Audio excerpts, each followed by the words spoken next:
1897 ಇಸ್ವಿನಲ್ಲಿ ನಡೆದಿರತಕ್ಕಂಥ ಘಟನೆ ಬೆಂಗಳೂರಿನಲ್ಲಿ ಆನೇಕಲ್ ತಾಲೂಕಿನಲ್ಲಿ ನಡೆದಿದ್ದು. ಅಲ್ಲಿ ಸುಬ್ಬಾಶಾಸ್ತ್ರಿಗಳು ಅಂತ ಒಬ್ಬರು ಬಹಳ ಸಹೃದಯಿಗಳು, ಪಂಡಿತರು ಇದ್ರು. ತುಂಬಾ ಮೇಧಾವಿಗಳು ಸಹಿತ. ಗಣಪತಿ ದೇವಸ್ಥಾನದಲ್ಲಿ ಪೂಜೆ ಮಾಡೋರು ಪಾಪ. ಅವರಿಗೆ ಗಣಪತಿಯಲ್ಲಿ ಎಷ್ಟು ನಂಬಿಕೆ ಅಂದ್ರೆ ಏನೇ ನಡೆಯುತ್ತೆ ಜೀವನದಲ್ಲಿ ಅದು ಭಗವಂತನ ಕೃಪೆಯಿಂದ ನಡೆಯುತ್ತೆ ಅನ್ನೋರು. ಅವರಿಗೆ ಕುಷ್ಠರೋಗ ಬಂದ್ಬಿಡ್ತು. ಸುಬ್ಬಾಶಾಸ್ತ್ರಿಗಳಿಗೆ ಕುಷ್ಠರೋಗ. ಆಶ್ಚರ್ಯ. ಅವ್ರ ಕಣ್ಣಲ್ಲಿ ನೀರು ಬಂದ್ಬಿಡ್ತು. ನನಗೆ ಕುಷ್ಠರೋಗ ಬಂದಿದೆ, ಭಗವಂತನ ಧ್ಯಾನ ಮಾಡಕ್ಕಾಗಲ್ಲ, ತೀರ್ಥ ಕೊಡಕ್ಕಾಗಲ್ಲ, ನಾನು ಏನ್ ಮಾಡಬೇಕು?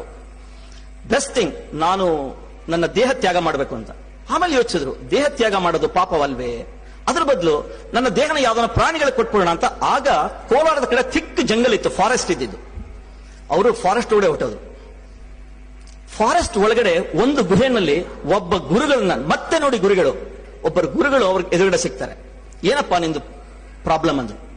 ಹೀಗಾಗೋಯ್ತು ಅಂದ್ರೆ ನನ್ನ ಜೊತೆ ಬಾ ಅಂದ್ರು. 8 ವರ್ಷ ಸತತ ಅವರ ಗುಹೆನಲ್ಲಿ ಅವರಿಗೆ ಮೆಡಿಸಿನ್ ಕೊಟ್ಟರು. 1500 ಶ್ಲೋಕಗಳನ್ನು ಹೇಳಿಕೊಟ್ರು. ಅದಕ್ಕೆ ಯಾವುದೇ ರೀತಿಯಾದ ತಾಳಪತ್ರಗಳಿಲ್ಲ, ತಾಳೆ ಗರಿಗಳಿಲ್ಲ. 1500 ಶ್ಲೋಕಗಳು.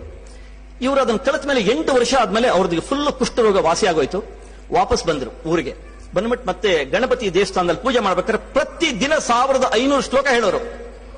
ಅದನ್ನ ನೋಡಿದ್ದ ಒಬ್ಬ ಪರಮಶಿವಯ್ಯ ಅಂತ ಹೊಸೂರ್ನವರು ಬಂದ್ಬಿಟ್ಟು, ನೀವು ಹೇಳ್ತಿದ್ದೀರಲ್ಲ ಇದನ್ನ ನಾನು ಬರೀತೀನಿ ಸರ್ ಅಂದ್ರು. ಬರೆದಿಟ್ರೆ ಆ ಟೆಕ್ನಾಲಜಿ ಏನು ಅಂತ ಹೇಳಿದ್ರೆ ನಿಮ್ಗೆ ಆಶ್ಚರ್ಯ ಆಗತ್ತೆ. ಹಾರುವ ಪಕ್ಷಿನ 1897 ಇಸ್ವಿಯಲ್ಲಿ ಫಾರ್ ದ ಫಸ್ಟ್ ಟೈಮ್ ಸುಬ್ಬಾಶಾಸ್ತ್ರಿಗಳ ಜೊತೆಗೆ ಸೇರಿ ಒಂದು ಯಂತ್ರವನ್ನ ಕಂಡು ಹಿಡಿದ್ರು. ಅದು 1500 ಅಡಿ ಎತ್ತರಕ್ಕೆ ಹಾರ್ತದು. ಆಗ ಬ್ರಿಟಿಷರ್ಸ್ಗಳು ಬಂದು ಅವರ ಮೇಲೆ ಒಂದು ಪಾವುಬಂದಿ ಹಾಕಿದ್ರು, ನೀವು ಇದನ್ನೆಲ್ಲ ಮಾಡ್ಲಿಕ್ಕಾಗಲ್ಲ ಅಂತ.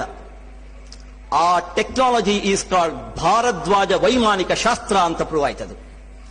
ಆ ಟೆಕ್ನಾಲಜಿ ಇದೆಯಲ್ಲ, ಅದನ್ನೇ it was hike, taken, snatch, ಏನ್ ಬೇಕಾದ್ರೂ ಹೇಳ್ಬೋದು ನೀವು ಮಾಡಿ. ಆಲ್ಬರ್ಟ್ ಅಂಡ್ ವಿಲ್ಬರ್ಟ್ ರೈಟ್ಸ್ ಏನ್ ನೀವು ಕರಿತೀರ ಈಗ, ಫಸ್ಟ್ ಟೈಮ್ ಅವರ ಕಂಡಿರತಕ್ಕಂಥ ಯಂತ್ರ 1300 ಅಡಿ ಮಾತ್ರ ಹಾರಿದ್ದು.